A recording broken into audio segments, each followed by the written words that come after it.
Assalamualaikum and hi everyone. We are from Group 2. Regulatory relation to financial fraud, evaluating the effectiveness of global financial oversight mechanism is the topic we will present.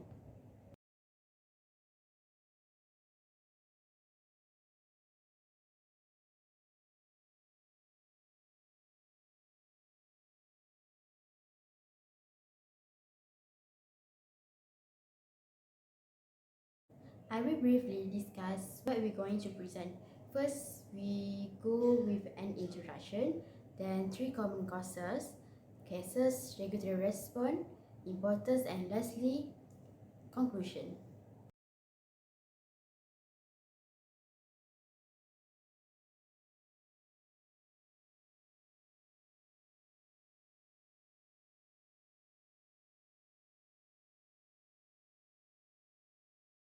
Let me introduce myself first before I start. My name is Jafarina binti Nasaruddin and my mention number is 067298 and this is my group member.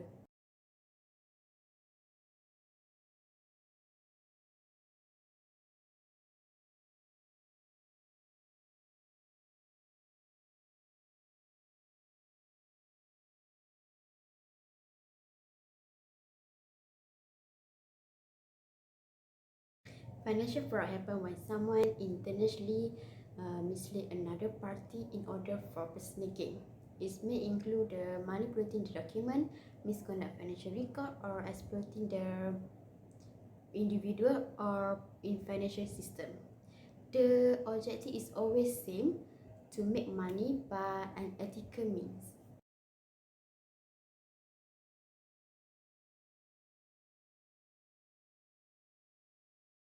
Next, let's move to 3 common causes.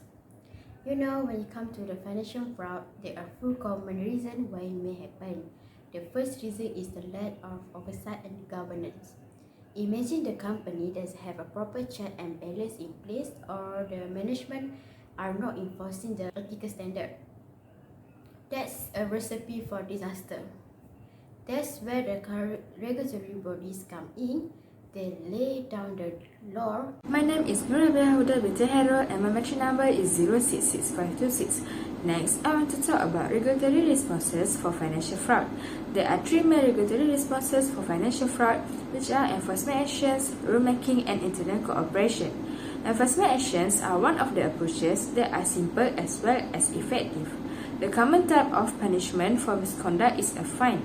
Regulators have the authority to put substantial penalties on businesses or individuals that breach the law. The importance of the violation usually determines the amount of the fine. Next, enforcement action is deterrence. Enforcement activities have deterrence effects in addition to penalties for misconduct. The regulatory bodies deliver a clear message that violating the law will have severe consequences by enforcing penalties, limits, or closures. This discourages businesses and people from taking risks that can result in violations.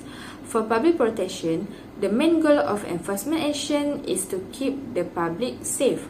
The regulatory bodies are in place to make sure companies conduct themselves responsibly and safely. Enforcement activities contribute to public safety and corporate accountability. Next, rulemaking is one of the regulatory responses for financial fraud. The proactive approach, rulemaking focuses on staying ahead of the curve as compared to enforcement activities which respond to issues already exist. Regulators continually assess businesses and identify potential risks. In order to solve those risks and stop further issues, they then develop new regulations or change those that already exist. Next, rulemaking is closing loopholes. Similarly to fines, regulations serve to control things, but there will always be exceptions. These loopholes can be found and closed with the use of regulations. For example, imagine a regulation requiring companies to disclose their finance. Businesses might use this ambiguity to keep important data. This can be resolved through rulemaking, which would specify exactly what financial data businesses are required to disclose. For strengthening safeguards, regulators may establish new rules or strengthen current regulations through rulemaking. This can include putting in place improved data security procedures, carrying out in-depth audits, or creating more distinct corporate accountability frameworks. In addition, regulatory responses for financial fraud is internal cooperation. Shared challenges and solutions can imagine a river that crosses several countries. Water downstream can be quickly affected by pollution from one country, affecting all those who rely on it. The same idea holds true problems like product safety, environmental damage, and financial criminality. International collaboration offers an opportunity for regulators from different countries to collaborate in the face of these issues, which call for a common approach. For instance, information sharing, the organization control, regulations share data regarding potential risks, doubtful conduct, and optimal procedures. They are able to recognize new threats more quickly and respond in cooperation as a result. Next, one outstanding case of effective global collaboration is the Financial Action Task Force (FATF) as a model. Financial Action Task Force (FATF), which was created to eliminate the laundering of money and the financing of violence, unites countries from all over the world. For example, the Setting Standard Financial Action Task Force (FATF) set up and developed standards for counterterrorism financing (CFT) and the prevention of money laundering (AML). This principle gives countries a foundation for putting in place efficient systems that prevent these financial frauds. That's all from me. Thank you.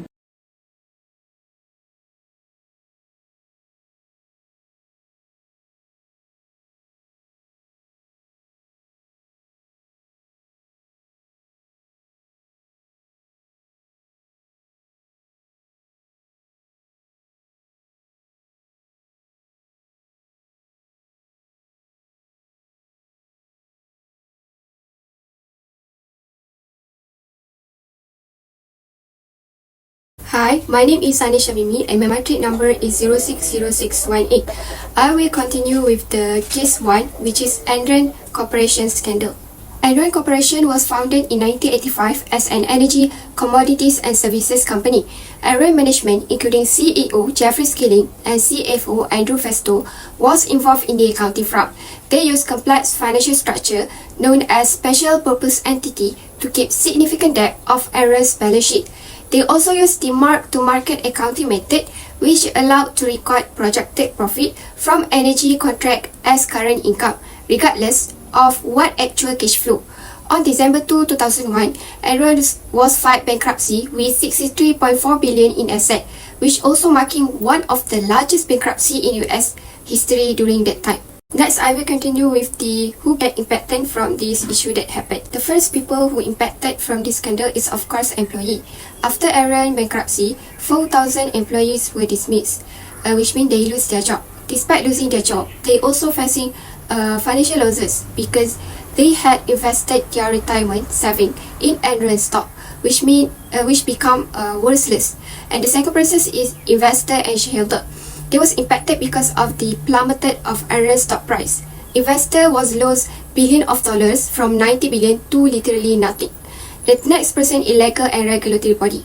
The SEC and other regulatory body face criticism for failing to detect the fraud earlier. Because of that, the Sarbanes-Oxley Act of 2002 was enacted to prevent future scandal. Next, we will discuss about the punishment to the people who involved in this fraud. Punishment for Jeffrey Skilling, Kenneth Lay, and Andrew Festo, whose the executive was faced criminal charges. Skilling was sentenced to 24 years in prison, which later was reduced, and then Lay was convicted but died before sentencing. And Festo was cooperated with the prosecutors, so only receiving a 6-year sentence, while Arthur Anderson, who is the auditor, was convicted of obstruction of justice in 2002, leading to the loss of its license to audit public companies and effectively ending the firm's operation. In response to the Enron scandal, regulatory bodies took several major steps. First and foremost is the stricter of Sarbanes-Oxley Act. This act has established a Public Company Accounting Oversight Board (PCAOB) to oversee the audit of public companies. It also increased the accountability of corporate boards and executive for financial reporting. Next is increased scrutiny by SEC and other agencies. Regulatory bodies like the Securities and Exchange Commission become much more vigilant in scrutinizing corporate financial statements they have tightened the regulation around accounting practices. Besides that, the causal relationship between auditing firm and the company state audited have come under fire. The Act then decided to restrict the type of consulting services auditors could provide to their audit client.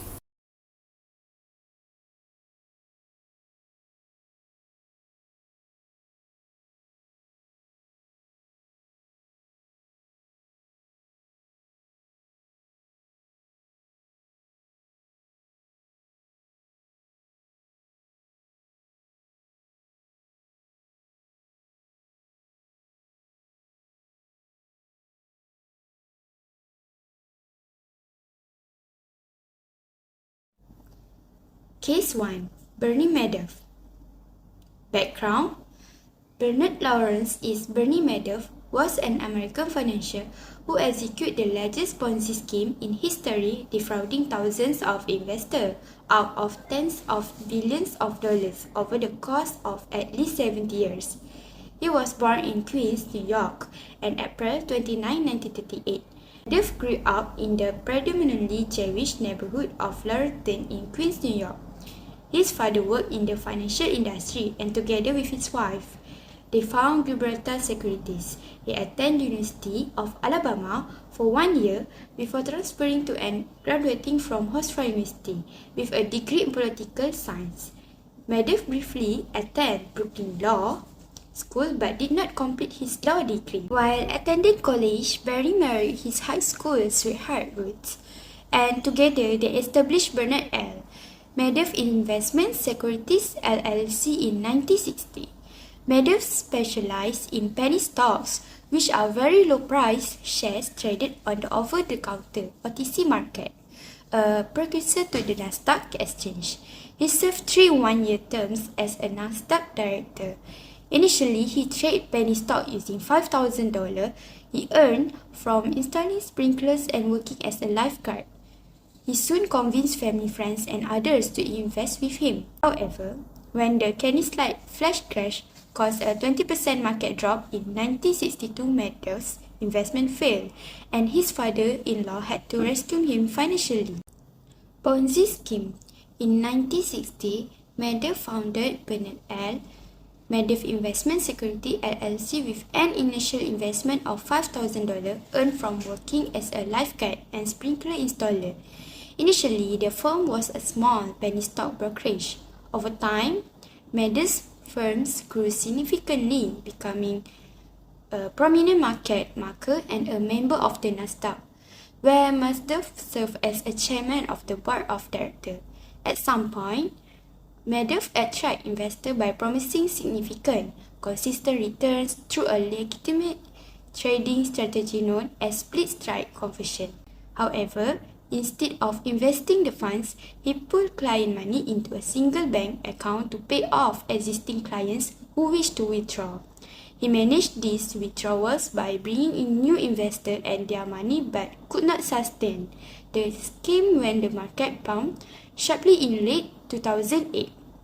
Madoff's scheme attracted investors with seemingly extraordinary returns, while he simply deposited their funds in an account at Chase Manhattan Bank, now it's called JP Morgan Chase & Co., without investing them. When investors sought to withdraw their investment, Madoff used new capital drawn in by his reputation and trust-building tactics to fund the payouts. About half of his investors managed to profit and were subsequently required to contribute to a victims fund to compensate those who suffered loss. Besides that, Madoff cultivated an image of respectability through charitable work, but defrauded numerous non-profits, including the Elie Wiesel Foundation for Peace and Hadassah. He leveraged his friendship with J. Ezra Markin to target constituents of Manhattan Fifth Avenue synagogue, allegedly swindling billions from them. Madoff's credibility stemmed from the appearance of safe blue-chip investment and the use of a risk-minimizing collar strategy. Despite his high return, he downplayed their significance, claiming they were not exceptional compared to market benchmarks like the S&P 500. Let's move on. Who are the victims? On December 11, 2008, news of Bernie Madoff's arrest for orchestrating the largest Ponzi scheme in American history sent shockwave through the financial world, impacting thousands of people. Initial estimates suggested loss exceeding 50,000 billion. Despite the widespread attention, some notable individuals chose to remain silent about their involvement with Madoff. AstraZeneca Gable reportedly lost between 7 million and 7 until First, AstraZeneca Gable reportedly lost between 7 until 10 million in investment with Madoff before her death in 2016, while Steven Spielberg's Wunderkinder Foundation also incurred substantial loss, although the exact amount was not disclosed. Next, actors Kevin Bacon and Kyra Sedgwick were thrust into spotlight amid the Madoff scandal, being among the first celebrities reported to have lost significant sums. Sedgwick expressed her perspective on Madoff as trouble during an interview with Piers Morgan in 2012, emphasizing the hardship faced by many others affected by the scheme. Additionally, it was revealed by the Los Angeles Times that Jeffrey Katzenberg had incurred like 20 million loss. Both actors had their investment managed by the same business manager who had invested with Madoff on their behalf. Katzenberg expressed his shock upon learning about Madoff and lamented the devastating impact the scheme had on others' lives, including people he knew. Besides that, Larry King was introduced to Bernie Madoff through his childhood friend Fred Wilpon, owner of the New York Mets. Despite Madoff's selective approach to clients, King was accepted into his firm, while his brother was not. When Madoff was arrested in 2008, King suffered a $700,000 loss but managed to recover it within a few years. King expressed a desire to interview Madoff, questioning his motive behind the scheme. Meanwhile, Wilpon, who introduced King to Madoff, suffered a much larger loss of $500 million in the scandal. So back to the investigation. Since 1992, the SEC had been intermittently investigating Madoff and his securities firm. This fact angered many after he was eventually charged with crimes. In a scathing letter to the SEC in 2005, Marco Polo's asserted that Madoff's security was operating the world's largest Ponzi scheme. Marco Polo noted various irregularities using what he termed mosaic theory.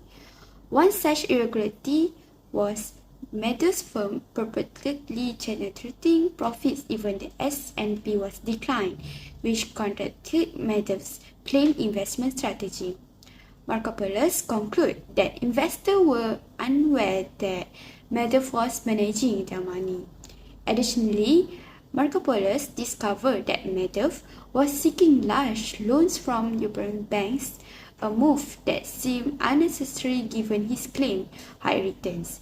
It was not until 2005, shortly after Madoff faced significant redemptions, that the regulator requested documentation on his trading accounts. Madoff provided a SEC list, but the SEC did not follow up on it. As you guys know, Diana Henricks, author of The Wizard of Lies, Bernie Madoff and the Debt of Trust, described the SEC failure to act, stating that the anonymity of Madoff's deception exceeds the agency's imagination. So the punishment is Bernie Madoff's punishment was severe and fitting for the magnitude of his crimes. In 2009, he was sentenced to 150 years in prison, the maximum allowable sentence for his role in orchestrating the largest Ponzi scheme in history. Additionally, he was ordered to forfeit $170 billion in ill-gotten gains. His properties, including 3 homes and 4 boats, were auctioned off by the U.S. Marshals. Despite his legal team effort to secure his early release in 2020, citing a terminal kidney disease, Madoff remained incarcerated until his death on April 14, 2021 at the Butner Federal Correctional Institution in North Carolina. Okay, that's all from me. Global mechanism establish clear rules and standards that financial institutions must adhere to. For example, the Security Commission Malaysia has direct responsibility for rulemaking, enforcing regulations pertaining to the capital market, ensuring sustainable market growth and development, supervising capital market activities and market institutions such as exchange, clearinghouse, and registered market operators, and regulating all entities and persons licensed under the Capital Markets and Services Act 2007. Furthermore, regulatory agencies regularly engage industry stakeholders to solicit input and ideas. They encourage debate and collaboration by holding concessions and public hearings, building a feeling of inclusion and shared responsibility among of them. Besides the implement of Sarbanes-Oxley Act, the Sarbanes-Oxley Act of 2002 is a law authorized by the United States Congress on July 30, 2002 to protect investors against misleading corporate financial reporting, also known as the SOX Act of 2002.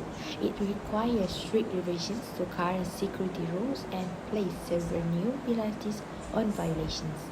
As mentioned like cases above, the Sarbanes-Oxley Act of 2002 was a response to financial crisis in the early 2000s involving publicly traded corporations including Enron Corporation, Tyco International, and WorldCom. Thus, getting trust from the society is important for the stakeholders and for the future company. In conclusion, our study on regulatory reactions to financial fraud highlights the critical role of regulatory bodies in fighting financial fraud globally. Through comprehensive analysis, it's clear that these bodies are essential for maintaining market integrity and stability. Our findings stress the need for continuous improvement of regulatory frameworks to keep up with evolving financial landscapes and fraud schemes. As financial systems grow more interconnected and complex, regulators must stay vigilant and proactive in addressing vulnerabilities. Effective international coordination is crucial, as fraudsters often exploit regulatory gaps across borders. This study underscores the importance of robust regulatory measures, transparency, and cooperation to safeguard the financial system and uphold investor confidence.